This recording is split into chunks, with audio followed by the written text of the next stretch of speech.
का स्वागत है। और न्यू ब्राइट वे का आज एक महत्वपूर्ण टॉपिक हिंदी साहित्य का इतिहास। हिंदी के साहित्य का इतिहास। इसके पहले प्रीवियस क्लास में हमने आपको कुछ बेसिक चीज को समझाने का प्रयास किया था, लेकिन जो हिंदी साहित्य का इतिहास लिखा गया है, सभी जानते हैं कि इतिहास में सबसे ज्यादा महत्वपूर्ण रोल टाइम डिवीजन होता है कि किस समय में कौन सी घटना घटी है, और इसी के बेसिस पे आचार्य रामचंद्र शुक्ल द्वारा जो रचित हिंदी साहित्य का इतिहास को सबसे ज्यादा वैल्यू दी गई। और क्योंकि कई सारे कवियों ने इस इतिहास को लिखने की कोशिश की, अब आचार्य रामचंद्र शुक्ल जी को ही ज्यादा वैल्यू क्यों मिली हिंदी साहित्य के इतिहास को लिखने में? इसका जो सबसे प्रचंड एग्जाम्पल है वो है इनका काल विभाजन, यानी डिवीजन ऑफ टाइम।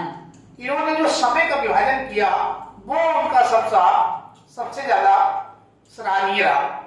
वही काल विभाजन जिसकी वजह से आचार्य रामचंद्र शुक्ल को वरीयता दी गई, उसी का काल विभाजन का ही चार्ट, पूरा कंप्लीट चार्ट मैंने आपके समक्ष बोर्ड पे एक साथ लिख दिया है, जिससे हिंदी साहित्य का पूरा ढांचा टाइम डिवीजन का आपके सामने आ जाएगा। तो चलिए इसको स्टार्ट करते हैं विदाउट टाइम वेस्ट किए। सबसे पहले इसमें देखिए हिंदी साहित्य के इतिहास। हिंदी साहित्य का जो इतिहास है, इसमें आपको आचार्य रामचंद्र शुक्ल द्वारा रचित है। इसको सबसे पहले 3 वर्गों में बांटा गया। एक आदिकाल, ये सबसे पुराना काल है, इसको दीर्घगाथा काल भी कहते हैं। दूसरा मध्यकाल, जो बीच का पीरियड है उसे मध्यकाल कहा जाता है। और आधुनिक काल जो आजकल चल रहा है। आदिकाल का जो समय है वो 1050 ईस्वी से 1350 ईस्वी तक रहा है, ये टाइम ही महत्वपूर्ण है। और मध्यकाल का युग 1350 से 1850 तक रहा है। लेकिन मध्यकाल को 2 भागों में फिर से विभाजित किया गया। तो मध्यकाल को फिर से 2 भाग बना दिए गए। एक बनाया गया मध्यकाल से पहले का, तो उसे कहा गया पूर्व मध्यकाल या भक्तिकाल। तो पूर्व मध्यकाल को ही भक्तिकाल भी कहा जाता है। और ये समय रहा है 1350 से 1650 ईस्वी तक। तो इस तरीके से ये आपका 300 वर्ष का समय हो गया। और उत्तर मध्यकाल जो है ये 1650 से 1850 तक रहा है। इसे रीतकाल के नाम से भी जाना जाता है। तो ये टाइम आपका रीतकाल है। तो ये तरीके से 200 वर्ष का ये हो जाएगा आपका, और 300 वर्ष का भक्तिकाल हो जाएगा। तो ये 300 वर्ष रहा है। अब इसमें आधुनिक काल शुरू होता है 1850 के बाद में। तो 1850 ईस्वी से अभी तक चल रहा है। तो ये आधुनिक काल की संज्ञा दी गई इसको। अब इसमें जो सबसे मेन चीज है उसको समझिए। आदिकाल को और काल विभाजन में तो नहीं बांटा गया, लेकिन इसे कई नामों से जाना गया, वो मैंने आपको कल ही बता दिया है। तो उसमें कल के प्रीवियस वीडियो में जाइए और वहां से आप देख सकते हैं इस आदिकाल के कितने सारे नाम हैं। उसके बाद ये जो पूर्व मध्यकाल है, इसे जिसे भक्तिकाल कहा जाता है, इसको 2 भागों में बांट दिया गया। एक तो सगुण भक्ति और दूसरा है निर्गुण भक्ति। अब सगुण भक्ति को फिर पुनः विभाजित किया गया, राम भक्ति शाखा और कृष्ण भक्ति शाखा। तो ये 2 शाखाओं में ब्रेक हो गया, तो राम भक्ति और कृष्ण भक्ति। लेकिन जो निर्गुण भक्ति है उसका फिर से ये भी 2 पार्ट में विभाजन हुआ। एक संत काव्य धारा, दूसरी सूफी काव्य धारा। जो संत काव्य धारा थी इसे ज्ञानाश्रयी, और जो सूफी काव्य धारा थी इसे प्रेमाश्रयी कहा गया। यहीं पे एक चीज और ध्यान कर लीजिए, निर्गुण भक्ति शाखा वो शाखा है जिसमें ईश्वर को न मान के कर्मों पर विश्वास किया जाता है कि कर्म ही सर्वोपरि है, ईश्वर नाम की कोई चीज नहीं है। लेकिन जो सगुण भक्ति शाखा है इसमें ईश्वर को सर्वोपरि माना गया और ईश्वर को प्राप्त करने के लिए ही भक्ति की गई। इसमें कर्म और प्रेम के लिए भक्ति की गई निर्गुण में। इसमें जो राम भक्ति शाखा है, तो राम भक्ति शाखा के जो प्रमुख कवि हैं वो तुलसीदास हैं, ये याद रखना है। तो तुलसीदास जी इसके प्रमुख कवि हैं राम भक्ति शाखा, रामचरितमानस। और कृष्ण भक्ति शाखा के जो प्रमुख कवि हैं वो आपके सूरदास हैं, क्योंकि सूरदास ने कृष्ण की भक्ति की है। तो संत काव्यधारा है, इसे ज्ञानाश्रयी शाखा भी कहते हैं। तो ये ज्ञानाश्रयी शाखा के अंतर्गत आती है, चाहे संत काव्यधारा कहिए या ज्ञानाश्रयी शाखा। और ज्ञानाश्रयी शाखा के जो प्रमुख कवि हैं वो आपके कबीरदास हैं, जो एक महान कवि है कबीरदास जी। तो इसके कबीरदास जी रहे सूफी काव्यधारा, ये भगवान को प्रेम से प्राप्त करने की काव्यधारा है, इसीलिए इसको प्रेमाश्रयी शाखा कहते हैं।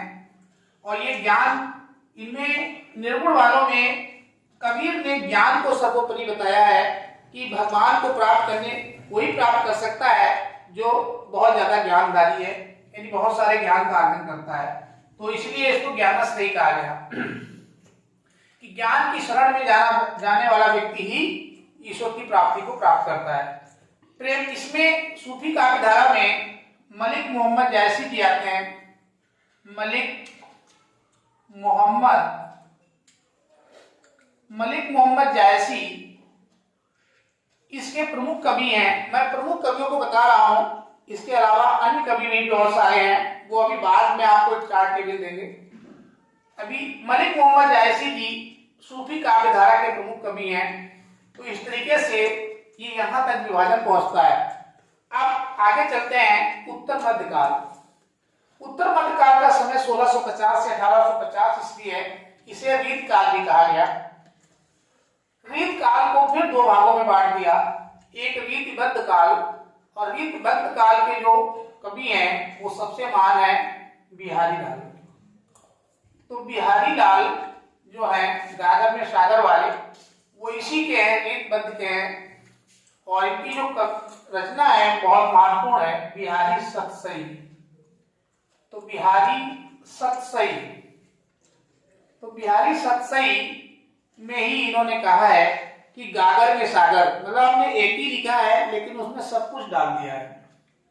जैसे मैंने यहाँ पे चार्ट में एक ही बोर्ड बना, एक ही ग्राफ चार्ट टेबल दिया है और सारा कुछ पूरा इतिहास इसमें डाल दिया है, क्योंकि सारी चीज जो फ्रंट पे होती है तो वो चीज स्पष्ट अधिक होती है। रीत मुक्त काल इसका दूसरा है, तीन है, रीतिबद्ध काल, रीत मुक्त काल, रीत सिद्ध काल। रीत मुक्त के जो कवि रहे हैं इसमें वो आपके घनानंद रहे हैं, घनानंद। तो घनानंद आते हैं, ये इसके प्रमुख हैं। और रीत सिद्ध काल में भिखारी दास जी हैं, तो इनका नाम है यह भिखारी। तो इसमें ये भिखारी दास जी हैं, ये रीत सिद्ध काल के, क्योंकि ये जीवन भर रीत सिद्ध करने में लगे रहे। बिहारी लाल जी तब तक रीत काल का पूछा जाए कि सबसे प्रमुख कवि कौन है, तो यही है बिहारी लाल। अब उसके बाद आते हैं आधुनिक काल। और आधुनिक काल की जो विचारधारा है इसको 8 भागों में बांटा गया है। यदि क्वेश्चन आता है कि आधुनिक काल को कुल कितने कालखंडों में विभाजित किया गया है, तो ये 8 हैं। पहले उनके नाम सुन लीजिए। भारतेंद्र युग, तो ये भारतेंद्र का है। द्विवेदी युग, हजारी प्रसाद द्विवेदी का है। छायावादी युग, इसमें जयशंकर प्रसाद छाए रहे हैं, महादेवी वर्मा, जयशंकर प्रसाद। प्रगतवादी युग, फिर प्रयोगवादी युग, फिर नई कविता का जो युग आया है, फिर उसके बाद सकोत्री कविता का दौर आया, फिर नवलेखन। तो इस तरीके से इसमें 8 हैं। भारतेंद्र युग 1850 से 1900 तक रहा, और द्विवेदी युग 1900 से 1918। छायावादी युग 1918 से 1936, प्रगतवादी युग 1936 से 1943 ईस्वी, प्रयोगवादी युग 1943 से 1953, नई कविता का दौर आता है यहाँ से, और ये 1953 से 1960 ईस्वी तक रहता है। यहाँ से कविताओं का दौर शुरू हुआ। शतोत्री कविता का युग 1960 से 1971 ईस्वी और नवलेखन 1971 ईस्वी से अब तक चल रहा है।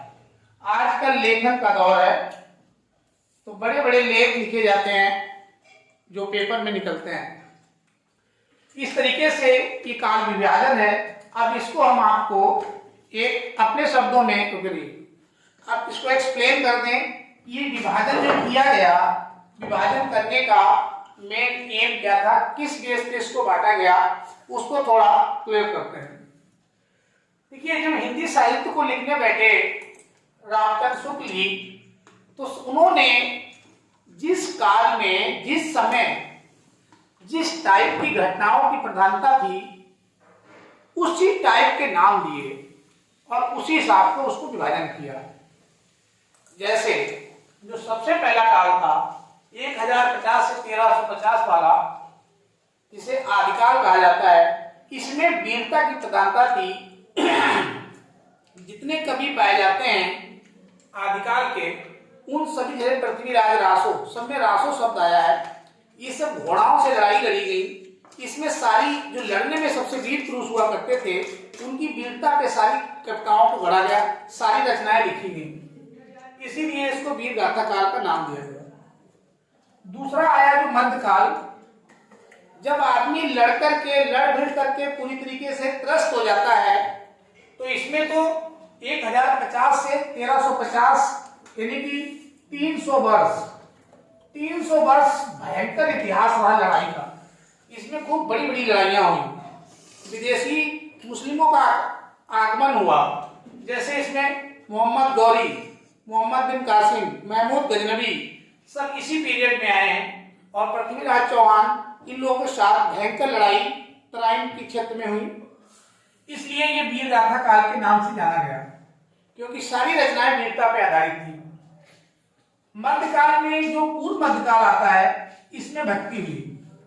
जब व्यक्ति लड़ भिड़ करके पूरी तरीके से नष्ट नाबूद होने लगता है, तो लास्ट में उसको ईश्वर दिखता है, फिर वो भक्ति में लीन हो जाता है, किसी न किसी की भक्ति में चला जाता है। इसलिए ये भक्ति का दौर आया। और भक्ति भी कई प्रकार की गई। एक वो भक्ति थी जो इस लड़ाई झगड़े से निकलने की, वो थी सगुण भक्ति। सगुण भक्ति को मानने वाले वो लोग थे जिन्हें भगवान नाम की कोई चीज में पूर्ण विश्वास था। वो ये मानते थे कि दुनिया में कोई सुपर पावर है, जिसे वो गॉड, ईश्वर, अल्लाह तमाम नामों से जाना गया। उसके नाम पे इन्होंने बैठ करके भक्ति की, भजन गाए, कीर्तन गाए, तमाम रचनाएं उस पर लिखी। वो सगुण भक्ति कहलाई। सगुण का मतलब भगवान नाम की कोई चीज है जिसे भगवान में विश्वास है। निर्गुण भक्ति वो लोग हैं जिन्होंने ये माना कि भगवान कोई कुछ भी नहीं है, हमारे जो कर्म है, यानी कि जो हमारा ज्ञान है वही भगवान है, या फिर जो प्रेम है, हम भगवान की प्राप्ति प्रेम या ज्ञान से कर सकते हैं। इसलिए ये लोग निर्गुण भक्ति शाखा के कवि कहलाए। इसमें दो पार्ट में इसीलिए विभाजित हो गया क्योंकि जो संत काव्य धारा थी, इसमें कबीर दास प्रमुख थे, और कबीर दास के विषय में दुनिया में सब जानते कि इससे महान कोई कवि नहीं है। तो इन्होंने ज्ञानाश्रयी, इन्होंने ज्ञान को सबसे ज्यादा वैल्यू दी कि ज्ञान ही सर्वोपरि है, उसी से सब कुछ प्राप्त किया जा सकता है और अपने समस्त दुखों को खत्म किया जा सकता है। लेकिन इसी निर्गुण में ही सूफी शांत धारा के वो लोग थे जो प्रेम पे अपनी कविताएं लिखते थे। सारी कविताएं प्रेम पे लिखी हैं, तो वो प्रेमाश्रयी कवि कहलाए। मलिक मोहम्मद जायसी से ज्यादा प्रेम पे लिखने वाला कोई और इतिहास में कोई कवि नहीं है, इसीलिए इसे प्रेमाश्रयी शाखा के कवि कहा जाता है। और इन्होंने ईश्वर को पाने का जो रास्ता अपनाया वो प्रेम था, कि प्रेम से दुनिया को जीता जा सकता है।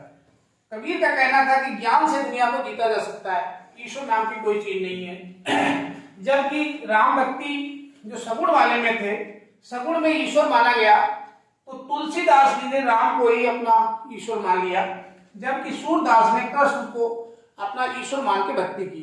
तो सारी रचनाएं सूरदास ने कृष्ण पे लिख रखी हैं और तुलसीदास जी ने राम भक्ति शाखा पे रामचरितमानस जैसा बड़े बड़े ग्रंथ लिखे गए। उसके बाद आता है उत्तर मध्यकाल। भक्ति करते करते थक गए। पहले लड़ाई लड़ते लड़ते वीरता दिखाते दिखाते वीरता पे कविताएं लिखते लिखते सारे पेट भरे, परिवर्तन हुआ, भक्ति शुरू हो गई।